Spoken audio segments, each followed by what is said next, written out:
तीन सुअर। एक जंगल में तीन नन्हे सुअर अपनी माँ के साथ रहते थे। कुछ समय बाद जब वो बड़े हुए तो उनकी माँ ने उन्हें बुलाया और कहा, मेरे प्यारे बेटों, तुम तीनों अब खुद की देखभाल कर सकते हो और खुद के दम पर अपना जीवन भी जी सकते हो। इसलिए अब मेरी ख्वाहिश है कि तुम तीनों इस जंगल के बाहर जाओ, दुनिया घूमो और अपनी मर्जी से जिंदगी को जियो। अपनी माँ की बात सुनकर तीनों सुअर अपने घर से निकले और शहर की तरफ जाने लगे। कुछ दूर चलने के बाद वो एक दूसरे जंगल में जा पहुँचे। तीनों सुअर काफी थके हुए थे। उन्होंने सोचा कि क्यों न इसी जंगल में एक पेड़ के नीचे बैठकर आराम कर लिया जाए। फिर तीनों वहीं आराम करने लगे।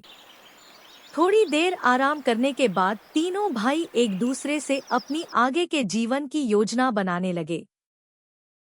मुझे लगता है कि अब हम तीनों को अपने अपने रास्ते जाते हुए अपनी किस्मत को आजमाना चाहिए। दूसरे सुअर को यह बात अच्छी लग गई, लेकिन तीसरे सुअर को यह विचार अच्छा नहीं लगा। तीसरे सुअर ने कहा, नहीं, मेरे ख्याल से हमें एक दूसरे के साथ ही रहना चाहिए और एक ही जगह पर जाकर अपना नया जीवन शुरू करना चाहिए। उसकी बात सुनते ही पहले और दूसरे सुअर ने कहा, भला वो कैसे?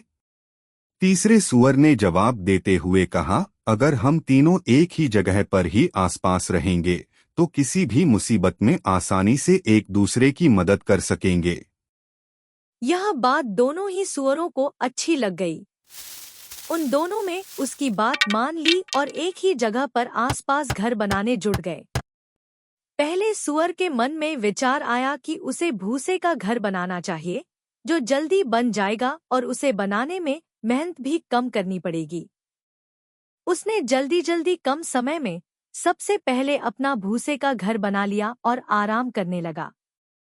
वहीं दूसरे सुअर ने पेड़ की सूखी टहनियों से घर बनाने का फैसला किया। उसने सोचा, मेरा टहनियों वाला घर भूसे के घर से काफी मजबूत होगा। इसके बाद उसने पेड़ की सूखी टहनियां जुटाईं और थोड़ी मेहनत करके अपने घर को बना लिया। फिर वो भी उसमें आराम करने लगा। दूसरी तरफ तीसरे सुअर ने काफी सोच विचार के साथ ईंट पत्थरों से घर बनाने का निर्णय किया। उसने सोचा, घर बनाने में बहुत अधिक मेहनत तो लगेगी, लेकिन यह घर मजबूत और सुरक्षित भी होगा। ईंट का घर बनाने में तीसरे सुअर को 7 दिनों का समय लग गया। तीसरे सुअर को एक घर बनाने के लिए इतना मेहनत करते देख बाकी दोनों सुअरों ने उसका खूब मजाक बनाया।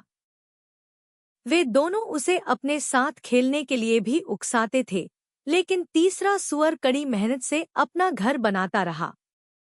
जब ईंटों से उसका घर बनकर तैयार हो गया तो वह देखने में बहुत सुंदर और मजबूत लग रहा था। इसके बाद तीनों सुअर बड़े ही मजे में अपने अपने घरों में रहने लगे। उस नए स्थान पर उन तीनों को किसी तरह की परेशानी नहीं थी। इस वजह से तीनों अपने अपने घर में बहुत खुश थे। एक दिन उनके ठिकाने पर एक जंगली भेड़िए की नजर पड़ी। 3 मोटे सुअर देखकर उसके मुंह में पानी आने लगा। वह तुरंत उनकी घर की तरफ बढ़ा। सबसे पहले वह पहले सुअर के घर पर पहुंचा और दरवाजा खटखटाने लगा। पहला सुअर सो रहा था। दरवाजे की खटखट सुनकर जब वह उठा तो उसने घर के अंदर से ही पूछा, कौन है दरवाजे पर? भेड़िया बोला, मैं हूं, दरवाजा खोलो और मुझे अंदर आने दो। भेड़िए की कड़ी आवाज सुनकर सुअर समझ गया कि दरवाजे के बाहर कोई जंगली जानवर खड़ा है। वह डर गया और दरवाजा खोलने से मन कर दिया। इसके बाद भेड़िए को गुस्सा आ गया।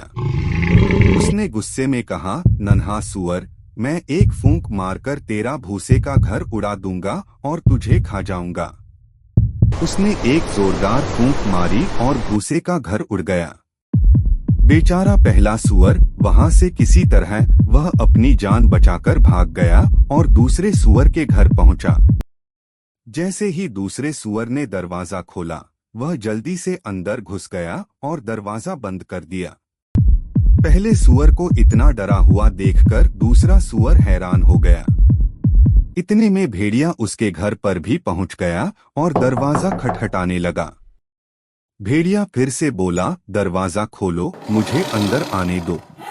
आवाज सुनकर पहला सूअर पहचान गया कि दरवाजे पर भेड़िया ही है। उसने कहा, भाई तुम दरवाजा मत खोलना। यह एक जंगली खूंखार भेड़िया है जो हम दोनों को खा जाएगा। जब दूसरे सूअर ने दरवाजा नहीं खोला तो भेड़िया फिर से गुस्से से लाल हो गया। वह चिल्लाया, इस टहनियों से बने घर को मैं एक झटके में ही तोड़ सकता हूँ। इतना कहते ही भेड़िए ने एक ही झटके में टहनियों से बना दूसरे सूअर का घर तोड़ दिया।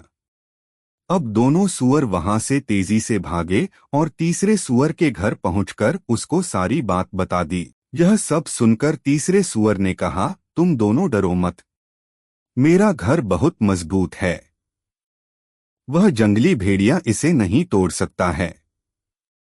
लेकिन वे दोनों सूअर भेड़िए से काफी डरे हुए थे, इसलिए घर के एक कोने में जाकर छिप गए। इतने में वहां पर भेड़िया आ गया। वह तीसरे सूअर के घर का दरवाजा खटखटाने लगा। उसने कहा, दरवाजा खोलो जल्दी से और मुझे घर के अंदर आने दो। तभी तीसरे सूअर ने बिना डरे हुए कहा, नहीं, हम दरवाजा नहीं खोलेंगे। यह सुनकर भेड़िया चिल्लाया, मैं फिर भी तुम तीनों को मारकर खा जाऊंगा, मैं इस घर को भी तोड़ सकता हूं। भेड़िए ने तीसरे सूअर के ईंट से बने घर को तोड़ने की कोशिश करने लगा। उस जंगली भेड़िए के बहुत प्रयास करने के बाद भी तीसरे सूअर का ईंट से बना घर नहीं टूटा, लेकिन फिर भी भेड़िए ने हार नहीं मानी। उसने तय किया कि वह घर के अंदर चिमनी के रास्ते में घुसेगा। पहले वह घर की छत पर चढ़ा, फिर चिमनी के रास्ते घर के अंदर घुसने लगा। चिमनी के अंदर से आ रही आवाजों को सुनकर पहला और दूसरा सूअर और ज्यादा डर गए और रोने लगे। तभी तीसरे सूअर को एक तरकीब सूझी। उसने चिमनी के नीचे आग जलाई और एक बर्तन में पानी भरकर वहां पर उबलने के लिए रख दिया। भेड़िए ने जैसे ही चिमनी के अंदर से नीचे की तरफ छलांग लगाई, वह सीधे उस उबलते पानी में गिरा गया और उसकी मौत हो गई।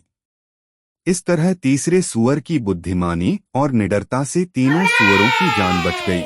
कहानी से सीख। तीन छोटे सूअर की कहानी हमें यह सीख देती है कि कभी भी दूसरों की कड़ी मेहनत का मजाक नहीं उड़ाना चाहिए। साथ ही खुद भी कड़ी मेहनत करनी चाहिए और सूझबूझ कर ही कोई फैसला करना चाहिए।